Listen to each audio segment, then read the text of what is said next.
मैं अंकित श्रीवास्तव आपके फिर से एक वीडियो लेकर आया हूँ और अपन आकृतियों की गणना पढ़ रहे थे ना, वो उस पर अपन लोग अगला टॉपिक स्टार्ट कर रहे थे, वर्ग या आयत। ट्रायंगल मतलब त्रिभुज अपन ने पूरे करा दिए हैं। अपन को पढ़ना क्या है, रेक्टेंगल और स्क्वायर। स्क्वायर में दोस्तों होता क्या है, स्क्वायर वो होता है जहाँ अपन की चारों भुजाएं बराबर होती हैं, ठीक है ना। और आयत क्या होता है, रेक्टेंगल क्या होता है, जहाँ पर आमने सामने की भुजा समान हो, 90 डिग्री एंगल बन रहा हो, उसको बोलते हैं आयत। तो अपन ने स्टार्ट किया था वर्ग के बारे में। तो वर्ग में क्या भाई साहब आता है, क्वेश्चन आता है इस प्रकार से, अपन को वर्ग दे दिया गया होगा, ठीक है। अब इस वर्ग में अपन के पास ये मान लीजिए डिवाइडेशन हो गया, ठीक है। अब इस डिवाइडेशन अपन को ये देखना है कि टोटल इसमें वर्गों की संख्या क्या होगी, ठीक है ना। इस आकृति में वर्गों की संख्या क्या होगी, अगर सब काउंट करें तो होता क्या है, 1 2 3 4, ठीक है।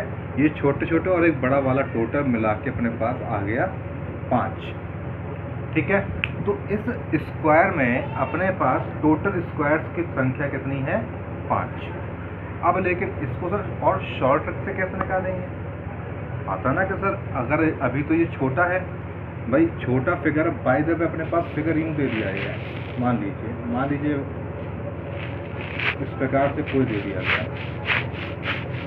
अब इसमें टोटल स्क्वायर कैसे निकालेंगे, तो सर इसमें टोटल स्क्वायर निकालेंगे कैसे, इसका एक छोटा सा फंडा है। फंडा क्या है इसमें, छोटा सा फंडा सर ये है कि अपन लोग देखते हैं वर्ग होता क्या है, वर्ग में 2 टाइप का होगा। एक आपका क्या होगा, एक होगा आपका सममित आकृति और एक होगा आपका असममित आकृति। सममित आकृति में क्या होता है, रो इक्वल टू कॉलम होता है, और असममित आकृति में क्या होता है, row does not equal to column होता है। सममित आकृति में रो और कॉलम की संख्या क्या होगी, बराबर होगी, और असममित आकृति में क्या होती है, रो और कॉलम की संख्या बराबर नहीं होती है। तो अब सर हम बताते हैं पहले सममित आकृति। सममित आकृति में क्या होता है, अब जैसे मान लीजिए ये सममित आकृति ही तो है, यहाँ पर रो और कॉलम बराबर हैं, 1 2, और यहाँ पे नंबरिंग कर देंगे तो 1 2, ठीक है ना। तो सर अब इसमें करते क्या, अभी अपन लोग क्या पढ़ रहे हैं, अपन लोग पढ़ रहे हैं केवल क्या, वर्ग, आयत नहीं पढ़ रहे हैं, ठीक है ना। अभी अपन पढ़ रहे हैं वर्ग, ठीक है ना। सममित आकृति है जहाँ पर दोनों अपन ने नंबरिंग की 1 2 और 1 2, जहाँ पर रो बराबर कॉलम है। तो अब करते क्या है सर, जहाँ सममित आकृति होती है वहाँ पर हम कोई भी एक साइड ले लें, चाहे तो ये ले लें, चाहे तो ये ले लें।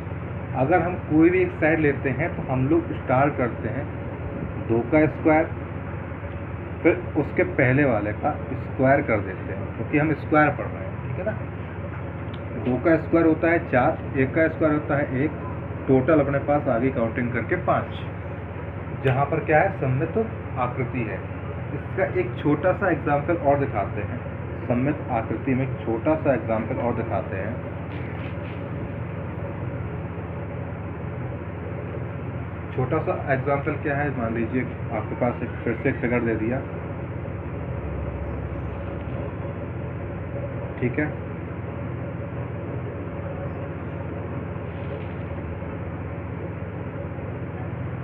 माना कि ये सारे वर्ग हैं, ठीक है, माना, हालांकि ये दिख नहीं रहा है लेकिन मान लिया ये सारे वर्ग हैं।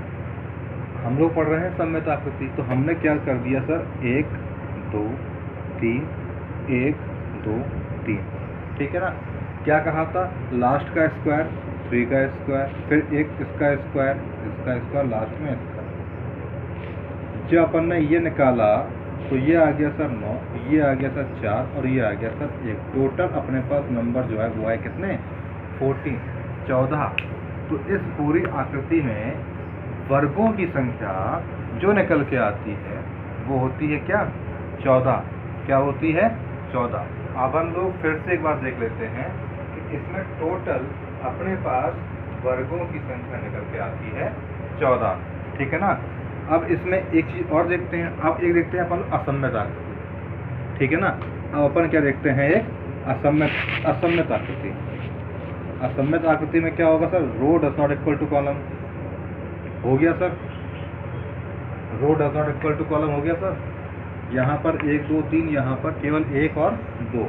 तो अब इसमें क्या करेंगे सर, सबसे बड़ा यहाँ और सबसे बड़ा यहाँ, सबसे बड़ा यहाँ और सबसे बड़ा यहाँ का आपस में क्या कर देंगे, मल्टीप्लाई कर देंगे सर। और क्या आ गया अपने पास, 3 दूनी 6। अब सर यहाँ से 1 कम करो, 2 हो गया, यहाँ से 1 कम करो, 1 हो गया। तो अपने पास क्या आ गया, टोटल मिला के 2, टोटल मिला के 2, अपने पास 2 आ गया। अब इससे और 1 कम करेंगे तो यहाँ आ जाएगा 0, यहाँ पे आ गया 1, तो लेकिन इसका कोई मतलब बचा नहीं। तो इनको अपन लोग ऐड करेंगे तो सर इसका आ गया 8। तो इसमें टोटल अपने पास वर्गों की संख्या टोटल कितनी हो गई है, 8। टोटल कितनी हो गई है। अब सर आते हैं अपन लोग इसमें आयत में। अब सर अपन किसमें आते हैं अपन लोग, आयत में। तो सर आयत में क्या होता है, आयत में होता क्या है सर, आयत में सर ये होता है कि अपन को नंबरिंग तो हर चीज़ में करनी है, 1 2 3 और 1 2 3, ठीक है ना। आयत में सममित और असममित आकृति का कोई भी फर्क नहीं पड़ता।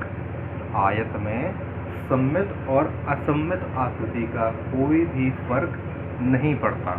तो अपन करेंगे क्या, अपन को करना क्या, इन सब को ऐड कर दो और इन सब को ऐड कर दो। जब इन सब को ऐड करेंगे तो सर आएगा 6, और इन सब को ऐड करेंगे तो भी आएगा क्या, 6।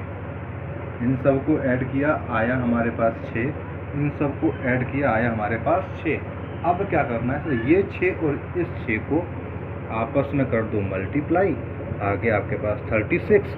तो टोटल इसमें बनने वाले आयतों की संख्या क्या होगी, 36। लेकिन सर अगर यही सममित आकृति हमारे पास वर्ग में होती, यही सममित आकृति हमारे पास वर्ग में होती, तो 3 का स्क्वायर 9, 2 का स्क्वायर 4 और यहाँ पर 1, तो हमारे पास आता क्या आंसर, 14।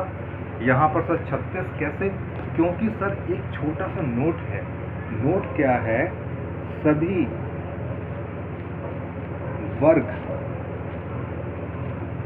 आयत होते हैं, लेकिन कोई भी आयत वर्ग नहीं होता। समझे सर, इसका मतलब क्या हुआ सर, सभी वर्ग आयत होते हैं। इसमें सर जो वर्ग होंगे वो भी आयत काउंट किए जाएंगे, और बाकी उन वर्गों से मिलकर के बनने वाले आयतों को भी तो काउंट करेंगे। तो टोटल हमारे पास क्या बना, 36, ठीक है ना। टोटल हमारे पास क्या बना, 36। अब हम लोग क्या करेंगे, अब सर अपन करेंगे क्या, अब सर अपन ये करेंगे कि सर अपन लोग वर्ग और आयत के काउंट करेंगे। सर क्या करना है, अपन को देखना है सर ये वर्ग बना हुआ, इसमें इतनी प्रकार की आकृतियाँ बनी, ये आयत बना, इसमें इतनी प्रकार की आकृतियाँ दी गई हैं।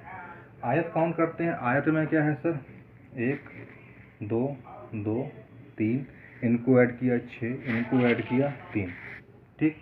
6 का 3 में मल्टीप्लाई किया, 6 का 3 में मल्टीप्लाई किया, तो आया अपने पास क्या, 18। आया क्या अपने पास,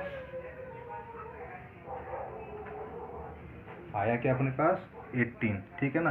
अब वर्ग में क्या करना सर, वर्ग में क्या करना है, 1 2 3 2 3, स्क्वायर करेंगे।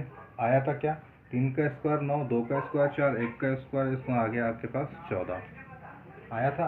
अब सर इसमें जो आपके पास ये आकृति होती है, जो वर्ग में आपके पास ये आकृति होती है, इसमें टोटल होते हैं क्या, 5। लेकिन देखा जाए तो ये बड़ा वाला हमने काउंट किया किसमें, 14 में, क्योंकि हमने ये काउंट किया, ये काउंट किया, ये काउंट किया, ये काउंट किया, ये काउंट किया, ये सारे काउंट किया, तो ये बड़ा वाला हमने काउंट किया क्या। तो अब बच्चे के अंदर के केवल 4, तो इसमें क्या, 4 4 4 4 किया, 12 इसमें ऐड कर देंगे, करेंगे। जब 12 इसमें ऐड करेंगे तो आएगा कितना, 26, आएगा कितना, 26। एक छोटा सा नोट और कर लेना कि जब इसमें अपने पास 5 होते हैं, ठीक है ना, इसमें अपने पास 5 होते हैं, और यदि आपके पास ये आकृति बन के आ जाए तो इसमें टोटल आपके पास वर्ग होते हैं 6। इसमें टोटल वर्ग होते हैं 6। तो दोस्तों अब इसी प्रकार हमारा आकृतियों की गणना वाला चैप्टर यहाँ पर समाप्त होता है। इसके और क्वेश्चंस आप लोग घर पे लगाइए, ना आए तो मेरे को कमेंट बॉक्स पे कमेंट करिए, मेरे को आप व्हाट्सअप कीजिए, आप मेरे को फ़ोन कीजिए, मेरे को बताइए कौन सा क्वेश्चन नहीं आया, मैं आपको सारे क्वेश्चन का आंसर दूंगा, ठीक है ना। लेकिन अब हम लोग आकृतियों की गणना का पूरा चैप्टर क्लोज कर चुके हैं। हमने ट्रायंगल पढ़ाया है, हमने आपको स्क्वायर पढ़ाया है, हमने आपको रेक्टेंगल पढ़ाया है, हमने आपको लीनियर लाइन मतलब सरल रेखा पढ़ाई है, और अपन ने अब सारा कोर्स ख़त्म कर दिया है। और सबसे बड़ी चीज़ आपको मैं बता दूं, इस चैप्टर में सबसे इम्पॉर्टेंट जो आता है पार्ट वो आता है ट्रायंगल का। सबसे ज़्यादा इम्पॉर्टेंट पार्ट आता है ट्रायंगल का। मान लीजिए इस चैप्टर का अगर आप परसेंटेज देखें तो 70% इम्पॉर्टेंट है ट्रायंगल, 20% इम्पॉर्टेंट है स्क्वायर और रेक्टेंगल, और 10% मात्र इम्पॉर्टेंट है अपने पास सरल रेखा, ठीक है ना। तो अब अपन लोग अगले वीडियो पर नया चैप्टर लेके आएंगे।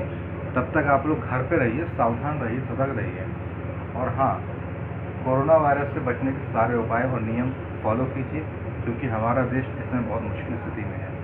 आपका साथ होगा तो हमारा देश और आगे निकलेगा। Thank you so much.